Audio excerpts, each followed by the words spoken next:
Hello everyone, welcome to let's crack UPSC CSE Hindi. I hope आप सब लोग बहुत अच्छे होंगे। मैं हूं आपका दोस्त शुभम सिसोदिया और अनअकैडमी पे आपका बहुत बहुत स्वागत है। दोस्तों, आप में से ज़्यादातर लोगों ने बागवान मूवी देखी होगी। इस मूवी की समरी के बारे में या फिर कुछ सीन्स के बारे में अगर बात करूं तो आपको देखने को मिला होगा कि जो ओल्ड पेरेंट्स हैं, माता पिता हैं, माता पिता का जो एलिनेशन है, जो अलगाव है, वो बच्चों से दिखाने की कोशिश करी गई है इस मूवी में। यानी कि बच्चे अपनी कॉर्पोरेट लाइफ में, अपनी जिंदगी में, अपनी न्यूक्लियर फैमिली में बच्चे बिजी रहते हैं और ऑलमोस्ट माँ बाप के साथ उनका जो गैप क्रिएट हो जाता है, उस गैप को यहां पर दिखाने की कोशिश करी गई है। ये एक गैप जिम्मेदार होता है माँ बाप के अकेले रहने के लिए। ये जो बच्चों का, कई बार ऐसा आपने देखा होगा कि बच्चे काम करने के लिए बाहर चले जाते हैं, विदेश चले जाते हैं, माँ बाप अकेले घर पर रह जाते हैं। ये भी वजह होती है माँ बाप के अकेले रहने की, लेकिन इसके अलावा कुछ और वजह भी होती हैं माँ बाप के अकेले रहने की। ये चीजें आगे जब बढ़ जाती हैं, जब हमें ऐसी चीजें देखने को मिलती हैं कि जब संपत्ति के लिए माँ बाप को छोड़ दिया जाता है, या फिर संपत्ति विवादों के कारण माता पिता की देखभाल नहीं करी जाती, या फिर संपत्ति लेने के बाद माँ बाप का तिरस्कार या फिर माँ बाप को छोड़ दिया जाता है उनके बच्चों के द्वारा। तो इसी चीज पर सुप्रीम कोर्ट, हाई कोर्ट के कुछ जो डिसीजंस हैं उनके बारे में हम बात करेंगे। इसके साथ साथ जो हमारे वृद्ध जन हैं, यानी कि जब माता पिता बूढ़े हो जाते हैं तो उनके ऊपर जो कुछ रिपोर्ट्स हैं, उन रिपोर्ट्स का भी आकलन हम यहाँ पर कर रहे होंगे। दरअसल अब अगर हम बात करें यहाँ पर, तो अभी के इस टाइम पे बात करें तो सुप्रीम कोर्ट का एक जो निर्णय है और एक हाई कोर्ट का निर्णय है, वो अभी जिक्र में है, उसके बारे में हम बात करेंगे। उसमें कहा गया है कि ऐसे बच्चे जो माँ बाप को संपत्ति के लिए कुछ समय पर माँ बाप की देखभाल करते हैं और संपत्ति लेने के बाद माँ बाप की देखभाल नहीं कर देते या फिर माँ बाप को छोड़ देते हैं, ऐसे लोगों से उनको जो माँ बाप ने संपत्ति दी थी उस संपत्ति को वापस लिया जा सकता है, फिर माँ बाप ऐसी संपत्ति को वापस ले सकते हैं। इस चीज को सुप्रीम कोर्ट के द्वारा बोला गया है। इसके अगर हम इसके बारे में बात करें तो आपको पता होगा कि भारत में एक बड़ी संख्या में, विदेशों में तो ऐसी चीजें होती हैं, लेकिन अभी जो भारतीय समाज है उस समाज की स्थिति भी हमें ऐसी देखने को मिल रही है कि भारत में अभी बड़े स्तर पर, बड़े नंबर में आपको ओल्ड एज होम्स देखने को मिलेंगे। यानी कि ऐसे गृह, ऐसे घर जहां पर वृद्ध जो माता पिता हैं वो रहते हैं। और वो कारण कुछ भी हो सकता है, बच्चे बाहर काम पर गए हुए हैं, या फिर बच्चों के साथ रह नहीं पा रहे हैं, क्लैशेस हो रहे हैं, या बच्चों के द्वारा बाहर निकाल दिए गए हैं। रीजन कुछ भी हो सकते हैं, लेकिन हाँ, ऐसा बहुत बड़ा नंबर है भारत के अंदर जो माँ बाप अपने बच्चों से अलग रहते हैं वृद्धावस्था में, एक ऐसी अवस्था में जिस समय पर उनको सबसे ज्यादा देखभाल की जरूरत होती है। ऐसी कंडीशन में वो ओल्ड एज में अपना जीवन व्यतीत कर रहे होते हैं। इसके बारे में कुछ डेटा होगा, हम उसके बारे में बात करेंगे। और अभी जो सुप्रीम कोर्ट के द्वारा एक कुछ समय पहले जो डिसीजन दिया गया था, वो हाई कोर्ट के कौन से डिसीजन को पलट के ये डिसीजन दिया गया था, इसके बारे में हम लोग बात करने वाले हैं। पूरे मुद्दे को हम डिटेल में देखेंगे। तो यहां पर हम देखेंगे कि बुजुर्गों के स्वास्थ्य और आर्थिक और सामाजिक स्थिति के अध्ययन में, इसमें एक जो स्टडी हुआ था और इस अध्ययन में ये जो रिपोर्ट है, ये रिपोर्ट निकल के आई थी। इस रिपोर्ट ने ये बताया कि देश के हर 4 में से 3 बुजुर्ग किसी ना किसी गंभीर रोग का शिकार हैं। यानी कि वही बात, जिस बुजुर्गावस्था में इनको सबसे ज्यादा देखभाल की आवश्यकता पड़ती है, सबसे ज्यादा केयर इनको चाहिए, उस टाइम पर ही अलग होना पड़ता है मजबूरी में। सुप्रीम कोर्ट ने यह कहा था कि अगर बच्चे बुजुर्ग माँ बाप की देखभाल नहीं करते तो उनके नाम हस्तांतरित करेगी जो संपत्ति है, इस संपत्ति को उनसे वापस लिया जा सकता है। ऐसा सुप्रीम कोर्ट के द्वारा बोला गया था। तो इसी बारे में, इसी पूरे मुद्दे पर हम डिटेल से सारी जो चर्चा है उस चर्चा को करेंगे। उससे पहले हमें थोड़ी सी आपके लिए जानकारी देनी होगी। जानकारी है, यूपीएससी सीएसई प्रीलिम्स 2025 को टारगेट करके अनअकैडमी के द्वारा क्रैश कोर्स है, इसको लॉन्च करा गया है। इसमें आपको GS, CSAT, completely test series, live classes, doubt solving sessions, सारी चीजें आपको एक ही जगह पर मिलेंगी। 7 फरवरी से हमारा नया बैच ये शुरू होने वाला है। इसमें आप अगर प्रीलिम क्वालिफाई कर लेते हैं तो मेंस के लिए आपको फ्री ऑफ कॉस्ट प्रिपरेशन कराएगा अनअकैडमी। इसे आप अवेल कर सकते हैं जस्ट 11,999 में। इसे आप इस प्राइस में तभी अवेल कर पाएंगे, शुभ 50, this is my code. Course लेते टाइम अगर आप ये कोड यूज करेंगे तो आपको जो है डिस्काउंट मिल जाएगा। हमारे बैचेस के बारे में बात करें, इग्नाइट 2026 के लिए 11 फरवरी से शुरू हो रहा है, जो कि इंग्लिश का बैच है। उसके बाद 13 फरवरी से हमारा आरंभ इंग्लिश का बैच शुरू हो रहा है, और उसके बाद हमारा शिखर, ये 10 फरवरी से हमारे ये जो बैच है, ये बैच हमारे शुरू हो रहे हैं। उसके अलावा हमारा 9 फरवरी को ऑल इंडिया जो हमारा प्रीलिम्स के लिए टेस्ट है, मॉक टेस्ट आयोजित कराया जा रहा है। फ्री ऑफ कॉस्ट आप जो टेस्ट है, इस टेस्ट को आप जो है अवेल कर सकते हैं। इसमें जो आपको 9:30 बजे और 11:30 बजे इस तरह से आपको जो टेस्ट है वो टेस्ट आपको देने होंगे। 2:30 बजे और 4:30 बजे जो हमारा सीसेट का टेस्ट है, ये सीसेट का टेस्ट होगा। तो उसी लेवल पर जो कुछ विजेता लोग होंगे, उन कुछ विजेताओं को कुछ जो प्राइजेस हैं, कुछ जो घोषणा है उनके लिए यहाँ पर वो करी गई, तो आप सभी इसमें जो है भाग ले सकते हैं।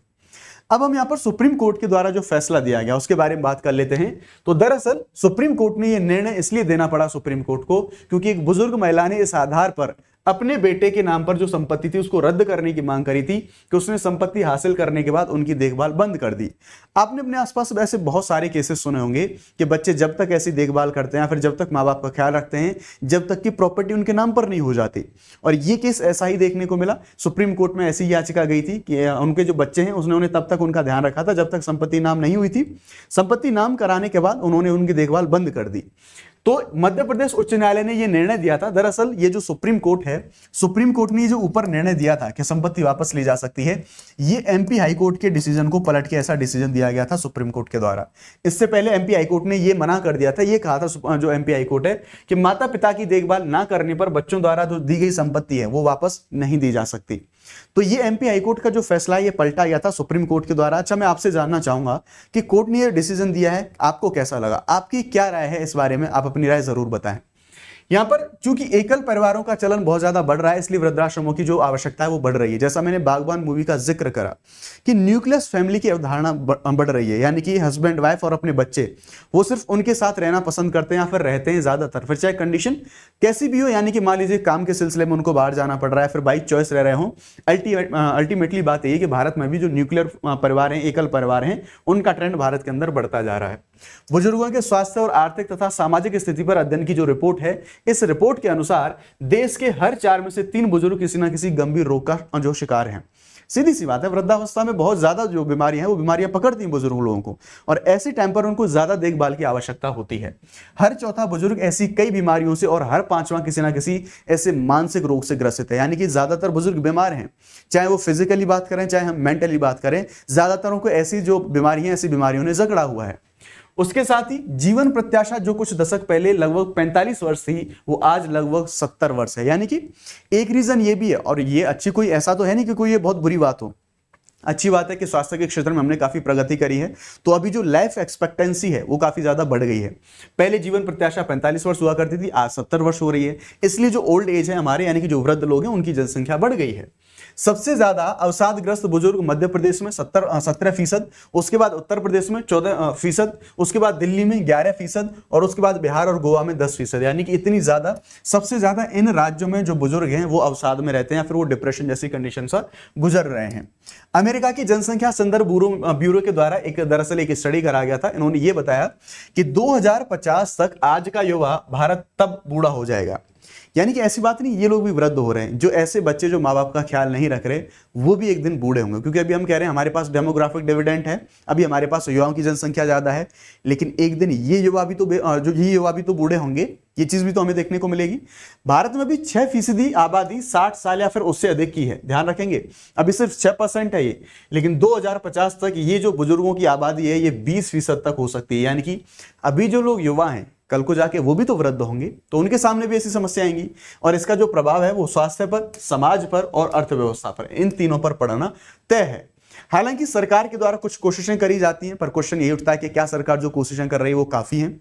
जैसे सरकार वृद्धों के कल्याण के लिए कुछ योजनाएं चलाती है, जैसे यहां पर वय वंदना योजना, अनुदान सहायता योजना, राष्ट्रीय वृद्ध पेंशन योजना, राष्ट्रीय वयोश्री योजना, स्वावलंबन योजना, अटल पेंशन योजना, ऐसी अनेकों जो योजनाएं हैं, इनके माध्यम से सरकार जो है बुजुर्गों को सहायता देती है। लेकिन अगेन फिर वही वाली बात आ जाती है कि सरकार तो कोशिशें कर रही है, पर सरकार जब कोशिशें कर रही है तो क्या ये काफी है? क्योंकि उनको उस टाइम पर अपने जो बच्चे हैं खुद उनकी ज्यादा आवश्यकता होती है उनकी देखभाल करने के लिए, तो सरकार कितना ही ज्यादा क्या कर सकती है? सभी योजनाएं जो है, अब देखिए ये जितनी योजना सरकार के द्वारा चलाई जा रही हैं उनमें एक मुश्त राशि की आवश्यकता होती है इन्वेस्टमेंट करने के लिए, निवेश करने के लिए। लेकिन बुजुर्गों की आर्थिक हालत इतनी सही नहीं होती कि उनको इतना तमाम योजनाओं में निवेश करके वो लाभ दिला सकें, तो ये भी कहीं ना कहीं बहुत ज्यादा इफेक्टिव साबित नहीं होती। हमें ये समझना होगा कि बुजुर्ग हमारे धरोहर हैं, उनकी देखभाल सभी का कर्तव्य होना चाहिए। ये समाज को आगे आना होगा, केवल सरकारी प्रयास कारगर साबित नहीं हो सकते। यानी कि अपने बच्चे जब सामने नहीं आएंगे तो सरकार कितनी ही कोशिशें कर ले, क्या ही सारी चीजें पर बदल सकती हैं। ये दरअसल एक पूरा मामला सोसाइटी का ना होके, ये एक कोर्ट के केसेस का ना होके, ये एक सामाजिक जिम्मेदारी, एक नैतिक जिम्मेदारी का मामला ज्यादा बनता है। तो ये था पूरा मामला, जो रिपोर्ट थी, जो पूरा केस था, जो सुप्रीम कोर्ट ने क्या बोला, हाई कोर्ट के किस फैसले को पलटा, और जो पूरी की पूरी समस्या था मैंने इसमें वर्णन करने की कोशिश करी। मैं आप सब लोगों से, आपके आसपास ऐसा कोई केस हो या फिर आपके घर में कोई केस हो, आप किसी ऐसे व्यक्ति को जानते हो, तो मैं आपसे ऐसे केसेस के बारे में जानना चाहूंगा कमेंट सेक्शन में। बाकी आप इसके ऊपर अपनी राय दे सकते हैं। अगर आप मुझसे यूपीएससी के लिए प्रिपेयर कर रहे हैं, आप मुझसे डायरेक्टली जुड़ना चाहते हैं, तो ये टेलीग्राम ग्रुप का क्यूआर है, आप इसे जो है स्कैन करके जुड़ सकते हैं। और इस टेलीग्राम का जो क्यूआर कोड है वो उस वीडियो के डिस्क्रिप्शन में दिया गया है। नाम है Shubham Sisodia Unacademy. Thank you very much. जय Hind, bye bye, let's crack it.